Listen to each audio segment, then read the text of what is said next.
Très heureux de vous retrouver pour poursuivre notre chronique vidéo sur la désobéissance civile, une arme à double tranchant.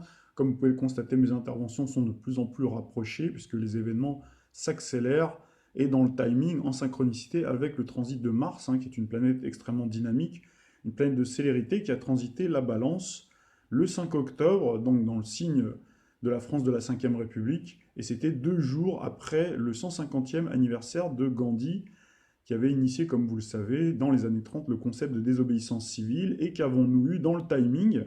Les mouvements sociaux colorés et une convergence de lutte, jaune et verte confondues, qui ont investi le centre commercial Italie 2. Donc là, vous avez un florilège de vidéos qui relatent l'événement, donc je vous propose de regarder une d'entre elles.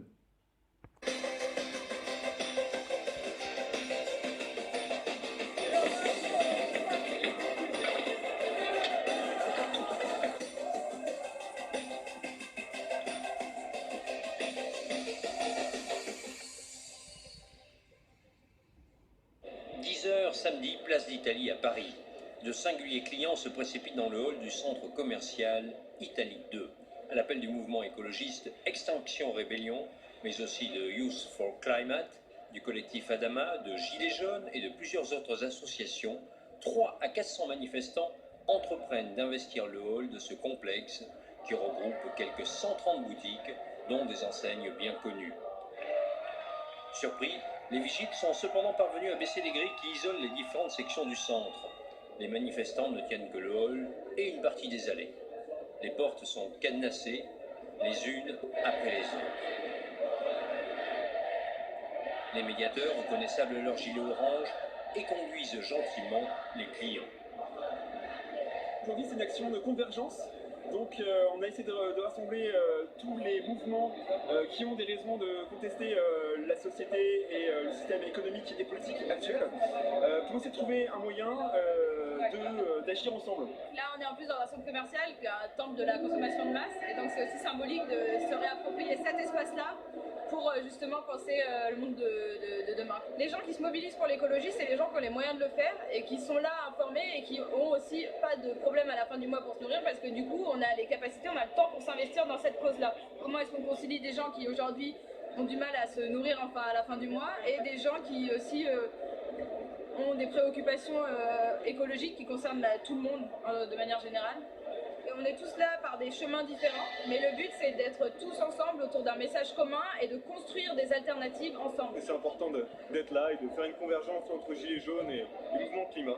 Les responsables de la crise sociale et de la crise environnementale, c'est les mêmes, c'est le capitalisme, c'est l'ultralibéralisme qui fait qu'on déménage la planète à tout moment, on détruit l'humain et la biodiversité. Justement, ce genre de blocage, ça peut permettre que la course folle de nos vies s'arrête et qu'on commence à réfléchir, à se poser la question de est-ce que ce système est vraiment bon pour nous. On veut montrer qu'il y a vraiment quelque chose qui ne va pas, qu'on est beaucoup à vouloir que les choses changent et qu'il faut que ça change, ça changera. On crie, on chante, on danse, on cuisine aussi. Et les enfants sont de l'aventure. L'ambiance est détendue, au point que ce coiffeur a renoncé à fermer son salon. Des grimpeurs intrépides entreprennent de hisser des banderoles.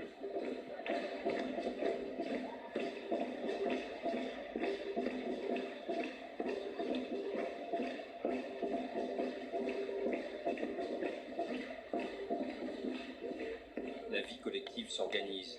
Un peu partout, des cercles se forment pour débattre et désigner un référent qui interviendra en assemblée générale. Un conclave malheureusement interdit aux caméras. L'engouement actuel pour la méditation se ressent jusque dans les rangs des occupants. De part et d'autre de la grille, les adeptes du lotus communient. À l'extérieur, les forces de l'ordre prennent position. Le dispositif reste débonnaire.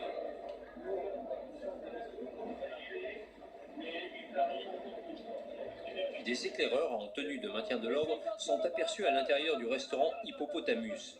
Aussitôt, les accès sont bloqués avec les jardinières. Non, mais pas assez, il commence à y avoir d'autres trucs. Allez, tous ensemble, là, attention. On peut pas le sortir. Touchez, sur la gauche, à droite, s'il vous plaît, serrez plus à droite. Stop, stop, stop, ici. Les gars, sortez. gilets jaunes sont présents en nombre. Parmi eux, Jérôme Rodriguez, figure de proue du mouvement. Quelle que soit la couleur du maillot, quelle que soit notre couleur personnelle et nos idées, on puisse converger vers une lutte citoyenne. Et c'est ce qui se passe aujourd'hui. On vient dénoncer la société de consommation qui met à mal l'écologie, société de consommation qui met à mal l'injustice fiscale et l'injustice sociale. Donc on est là, on vient attaquer le pouvoir, on vient attaquer l'argent dans ce centre commercial et je trouve ça très sympa. Il y a énormément de monde, j'appelle un maximum de gilets jaunes et même de tous les citoyens qui se sont concernés par ce qu'on revendique aujourd'hui depuis des mois et pour certains depuis des années, de venir nous rejoindre.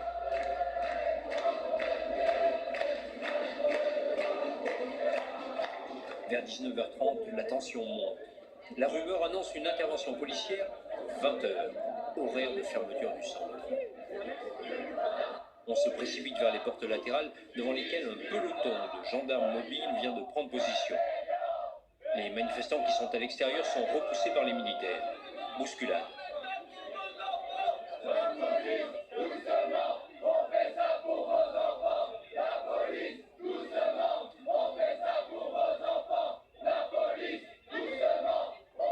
Les occupants se rendent compte alors que les gendarmes leur tournent le dos. C'est donc que l'entrée des forces de l'ordre ne se fera pas par cet accès. Tout à coup, l'alerte est donnée. Les gendarmes mobiles essaient de pénétrer dans le centre par une entrée latérale du magasin Nature et Découverte. Spray au poivre contre palette.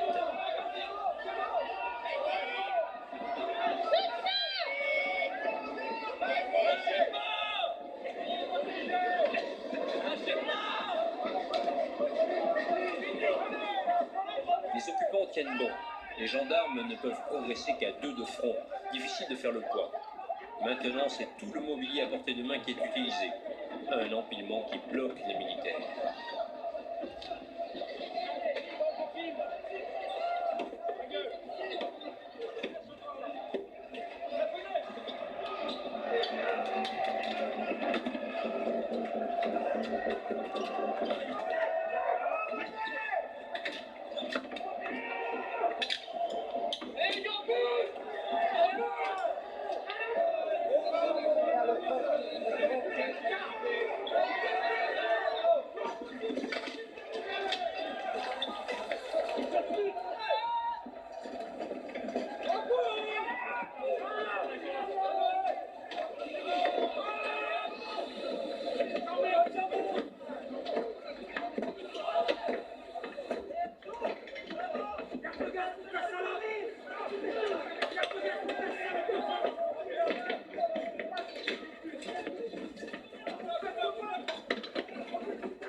Les gendarmes renoncent.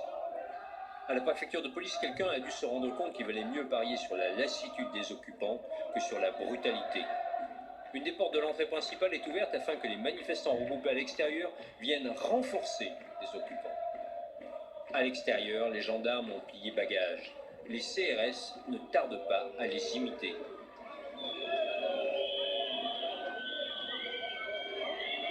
Sur l'esplanade, une agora s'improvise. D'autant qu'à Paris, c'est la nuit blanche, manifestation culturelle qui remplit de gens rues et places. L'AG a voté l'occupation pour la nuit, mais l'épuisement gagne les troupes. À 3h40, les derniers occupants ont quitté les lieux. Alors, vous avez certainement dû noter pendant le reportage que les manifestants adoptaient les codes du bouddhisme, la posture, l'attitude. Donc là, on voit bien qu'il y a la volonté de faire passer cette notion de pacifisme, de spiritualité, et donc qui mime tout à fait la posture de Gandhi. Donc on voit bien que derrière, il y a bien des mouvements organisationnels donc, qui sont là pour impulser donc ces initiatives-là, pour donner le là et pour expliquer quelle attitude il faut avoir, donc même vis-à-vis des médias et vis-à-vis donc de l'opinion publique. Donc vous voyez qu'à la base, c'est un mouvement plutôt festif, plutôt pacifique, En tout cas, ça a commencé comme ça, puis après, vous voyez, donc ça s'est fini pas trop mal cette fois-ci. Bon, il y a eu un petit peu d'échauffourée, mais il n'y a pas eu vraiment de choses très graves. Si ce n'est qu'on a vu, par contre, les manifestants employer les mêmes techniques que l'on a vu à Hong Kong avec les parapluies. D'ailleurs, j'ai pu voir que dans des articles de presse, il y avait une invitation à faire un petit peu la même chose, quoi, à imiter les manifestants de Hong Kong pour justement se protéger contre les CRS. Donc vous avez vu les barricades. Et donc finalement, pour le moment, les CRS, vous avez vu qu'ils ont désamorcé cette manifestation sans trop de grande violence, ils ont laissé. Et finalement, à 3 heures du matin, le mouvement s'est dissipé. C'est qu'au demeurant, beaucoup de gens doivent trouver ça positif, hein, surtout la façon dont ça se passe. On se dit finalement, il y a une convergence des luttes, on a l'impression que ça se fait de manière assez spontanée, alors qu'en réalité, si vous regardez bien dans l'historique, les Gilets jaunes, en fait, avaient pour slogan donc le pouvoir d'achat hein, face à l'augmentation des prix de l'essence, pendant que les écologistes cherchaient justement à sauver la planète, et on opposait ces deux mouvements. Hein. Les deux mouvements s'opposaient. Ils disaient, pendant que vous cherchez à sauver la planète, nous on cherche à sauver notre pouvoir d'achat.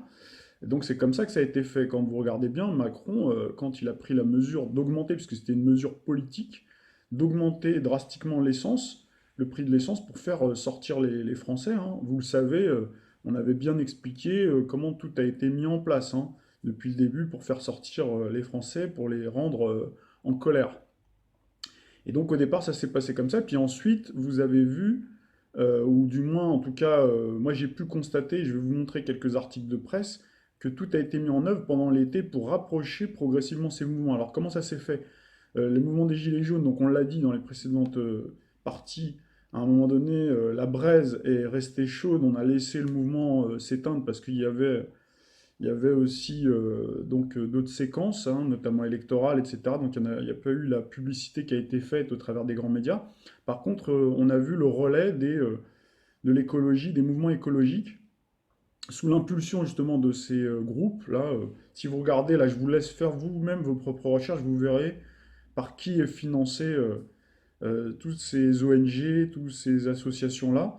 Donc vous verrez que derrière, il y a des investisseurs. Et si vous remontez la filière, vous verrez que de toute façon, ce sont des gens qui font partie en réalité du capitalisme. C'est-à-dire que les militants pensent combattre le capitalisme alors qu'en réalité, ils sont pilotés par ce même capitalisme. C'est ça qui est assez incroyable, mais la plupart en fait ne le savent pas, mais ils se font complètement instrumentaliser. Donc ça, c'est la première chose qu'on peut dire. La deuxième chose, c'est par rapport au slogan. Donc là, il faut rentrer dans le détail et la nuance. Vous voyez le slogan, il suffit de ne rien consommer. Donc il ne s'agit pas de cibler uniquement certaines multinationales, donc, puisque nous-mêmes, nous avons déjà préconisé effectivement le boycott. Je vais vous montrer un article qui date de 2013, où moi-même j'avais initié ça sur le blog pour boycotter notamment les produits à base d'huile de palme, etc., en égrénant les raisons en fait stratégiques de ce ciblage bien spécifique. Or là, c'est très dangereux, puisque là, il ne suffit de rien consommer, donc on voit bien qu'il y a véritablement, et c'est ma thèse en tout cas, ce que je ressentais depuis longtemps, pour les personnes qui m'ont suivi, vous pourrez en témoigner, que pour moi, on veut nous amener à créer donc ce blocage généralisé qui va tous en fait nous mettre dans l'embarras, c'est-à-dire emmener toute la population. D'ailleurs, vous avez vu dans la précédente partie, on voyait sur RT France, hein, il y avait une invitation aux Français, entre guillemets, dormeurs et consommateurs. Alors oui, c'est vrai que l'ensemble des Français devraient se mobiliser effectivement, parce qu'il y en a beaucoup qui sont dans le formol, dopés à la consommation, je dirais la surconsommation, qui consiste à acheter le nouvel iPhone, d'acheter voilà, à outrance hein, des produits complètement superflus, d'être dans la course à la consommation, de se définir uniquement par la consommation, ça on est d'accord. Donc effectivement, cibler donc ces grandes firmes et éviter de consommer inutilement, quoi, quelque part. Mais par contre, vous voyez, il y a une nuance entre ne pas consommer ces produits-là et en parallèle aussi d'une autre main, consommer des produits locaux. Et également soutenir, puisque j'ai déjà eu moi l'occasion de discuter, ben, je pratique aussi hein, cette forme de désobéissance civile soft, hein. Ceux qui me suivent savent que ça fait des années que j'ai plus de voiture, que j'essaye le plus possible, hein, on ne peut pas faire du 100%, mais j'essaie de consommer local, que j'en parle aussi, que je n'hésite pas à passer des messages, que je n'hésite pas à dire je vais chercher ma pizza chez l'artisan du coin. Donc je le dis ça à côté aux clients, même ça m'est déjà arrivé de discuter avec des clients en expliquant que je viens pour justement préfère donner mon argent à cette personne-là qui habite à côté de chez moi, qui va faire vivre sa famille, plutôt que de le donner à une multinationale, hein, McDonald's, enfin même les grandes multinationales qui fabriquent des pizzas beaucoup moins chères, de piètre qualité et qui vont aller alimenter le coffre-fort, aller alimenter le veau d'or, finalement justement de ces multinationales qui nous gouvernent subrepticement derrière justement tout cet arsenal institutionnel, ce maillage institutionnel dont on a déjà parlé, qui se juxtapose, hein, tout ce millefeuille institutionnel qui va de l'Union européenne, bras armé de la finance et des groupes bancaires, jusqu'à les derniers maillons, qui est Emmanuel Macron, etc. Alors que bon, Emmanuel Macron, on l'a déjà dit, et son gouvernement, de toute façon, sont amenés à un moment donné à partir. Mais par contre, le reste perdurera, en tout cas ceux qui sont dans l'ombre, hein, qui tirent les ficelles. Donc voilà, le but c'est, si tout le monde, effectivement, on part du principe, si on faisait une prospective, une projection, pardon, un peu, comment dirais-je, fiction, et que une grande partie de la population française, depuis, se mettait en mouvement pour dire, bon, maintenant, stop, on arrête de consommer certains produits donc, qui sont nocifs pour la santé, qui sont nocifs pour l'environnement, qui en plus, vous avez identifié ces firmes-là qui nous gouvernent en fait, hein, et qui sont là pour impulser justement hein, ces politiques iniques, hein, quelque part, hein, et ben, on aurait, dans une certaine mesure, à un moment donné, ben, un affaissement, si véritablement il y avait un mouvement, mais il faudrait vraiment que ce soit un gros, gros mouvement, qui serait généralisé, et qui serait suffisamment important pour pouvoir justement taper dans le portefeuille, hein, taper dans le coffre de ces grands groupes quelque part, hein. Donc voilà, mais ça peut se faire de manière, donc je le disais, ciblée et sans forcément sortir de chez soi, où on peut se retrouver, très bien, on peut se retrouver dans un endroit très sympathique, bucolique, faire une partie de merguez party comme le font les gilets jaunes souvent sur leur rond-point, mais sans venir ennuyer les autres, hein, sans venir ennuyer, sans venir entraver, comme disait Yves. Il disait, moi je suis pour la désobéissance civile, mais sans entraver voilà, l'activité des autres, quoi. Parce qu'en fait, quand vous entravez l'activité des autres, vous imposez votre vision, en fait. C'est-à-dire que, bien entendu, que pour faire bouger la société, il faut tout le monde, il faut le maximum de monde. Mais ce n'est pas en s'imposant comme ça dans l'espace public, en venant ennuyer des gens aussi qui travaillent, qui tirent leurs revenus de ces activités-là, donc qui vont, eux, être lésés, dont les commerçants vont être lésés aussi, puisque là aussi c'est pareil, le point faible, même quand on fait de la désobéissance civile soft, c'est-à-dire comme je fais moi en tout cas, où je consomme pas justement tous ces produits des multinationales, etc., où j'essaye dans la mesure du possible, et ben vous avez derrière, il y a quand même des emplois, hein. Une fois je discutais avec quelqu'un, il me disait mais votre plan ça va pas, parce que moi, par exemple, si vous consommez pas de Domino's Pizza, donc ça veut dire que moi je vais mettre à la porte des salariés, des jeunes, quoi. Mais justement, après, c'est un travail qu'il faut faire aussi en parallèle pour motiver ces jeunes, pour les aider à créer leur propre firme, leur propre restaurant, leur propre activité personnelle, puisque c'est vrai que ces sociétés-là donnent de l'emploi, certes, mais en fait, ils monopolisent tout l'emploi que vous pourriez avoir en réalité, puisqu'en plus ils touchent des subventions. Il faut savoir que ces grands groupes, en fait, ils touchent des subventions, notre argent à nous. Donc cet argent à nous, l'argent de nos impôts, ça aurait été mieux de le distribuer justement à des petites structures. C'est-à-dire que chacun pourrait créer sa petite structure, donc ça permettrait de développer l'économie locale. Donc c'est aussi pour ça qu'il faut aussi avoir une véritable stratégie globale pour à la fois assécher les grands groupes d'une main, et de l'autre main, aider les jeunes, justement, ben, qui à un moment donné, s'ils sont asséchés, ben, ça veut dire qu'ils il n'y a plus d'emploi, donc il faut leur proposer autre chose. Donc là, il faut des structures qui accompagnent. Donc c'est pour ça qu'il faut faire du en même temps, nous aussi, quelque part, il faut faire du en même temps. En fait, il faut créer la même dynamique. Bien entendu que nous, on a un retard, un gros retard, puisque en fait, vous pouvez le constater, nos élites ont tout anticipé, hein, puisque là, vous voyez bien en synchronicité, comme on l'avait prévu, avec Gandhi, etc. Donc là, on voit bien que tout est orchestré, hein, il n'y a pas de problème maintenant, hein. Là, vous en avez la preuve patente. La personne là qui vient me dire, oh, enfin, pas sur cette chaîne de toute façon, mais quelqu'un qui viendrait me dire, mais non, c'est vous fabulez ou je ne sais quoi, là, franchement, on a tous les éléments, puisqu'on a suivi ça vraiment à la trace.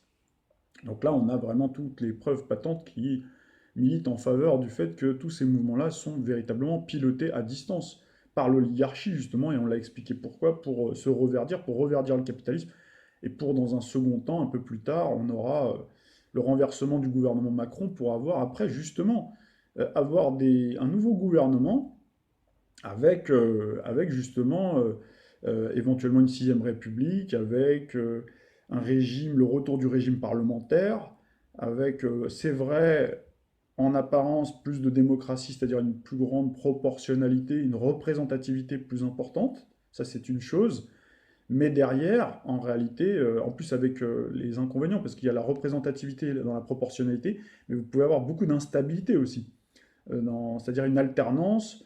Donc en Italie, donc on a vu qu'ils ont réussi aussi à faire cette convergence avec le mouvement 5 étoiles et Ligue du Nord. Donc c'est deux mouvements pourtant politiques qui sont complètement antagonistes, hein, c'est type, j'avais dit ça dans les chroniques sur l'euro l'année dernière, au mois de mai, on avait fait l'année dernière, mois de mai-juin, juste avant la Coupe du Monde, hein, j'avais expliqué que c'était un peu l'équivalent, grosso modo, de France Insoumise et Front National à l'époque où il s'appelait encore le Front National.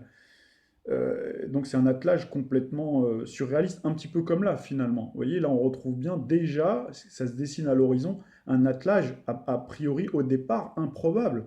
À la base, vous auriez dit mouvement Gilets jaunes et un mouvement pour le climat ensemble, personne n'aurait parié là-dessus, et pourtant vous voyez qu'ils ont réussi à faire cet amalgame-là. Ils sont en train de réussir, mais ça c'est parce que derrière il y a toute une ingénierie, toute une organisation qui organise tout ça, qui crée, vous voyez, les leaders, on les retrouve, etc. Et ils savent, vous voyez, comment y faire. On retrouve les postures, on retrouve tout, les signaux, etc., hein. Donc voilà, donc c'est pour ça que je vous disais, si vraiment on voulait réussir une désobéissance civile et qu'elle ne soit pas troquée, ou du moins tronquée et, je dirais, récupérée, instrumentalisée, ben, il faudrait faire autrement en réalité. Et donc ça peut se faire comme moi je le préconisais, en étant invisible, mais bien sûr en convainquant les Français de le faire, en tout cas au maximum, de passer. Alors c'est pour ça que je parlais de cette projection fiction, par exemple, les mouvements qu'on a là en ce moment, au lieu de faire ce type de manifestation-là, c'est de se retrouver voilà, à l'extérieur et puis de se réunir et de se promettre d'arrêter de consommer, tout simplement. Donc là, ça nécessite une confiance l'un envers l'autre, une fois, et d'aller éventuellement discuter gentiment, en petits groupes séparés, voilà, par exemple, et trouver des moyens originaux de sensibiliser la population et d'arriver à les convaincre. Et donc, ça demande du temps, c'est ce que je voulais vous dire, c'est très important, puisque les gens, en fait, veulent du tout de suite. C'est ça le problème. Sauf que là, on est parti, nous, à l'allumage, on est très en retard. C'est-à-dire que ceux qui pilotent tout ça, hein, ils ont préparé très longtemps à l'avance. Tous ces mouvements-là, en fait, hein, il y a un terreau qui a été préparé, et là, maintenant, donc, il y a ces mouvements qui éclatent. Et nous, on ne peut pas passer du... C'est comme si vous demandiez à quelqu'un de passer du CP, tout à coup, de passer du CP à passer le bac, quoi. Là, vous avez face à vous des masters, hein, en ingénierie médiatico-politique qui organisent tout ça. Voilà, pour arriver à leur fin. Et vous, les gens, en fait, rentrent dans ce système-là. Et en fait, c'est pas ce qu'il faudrait faire.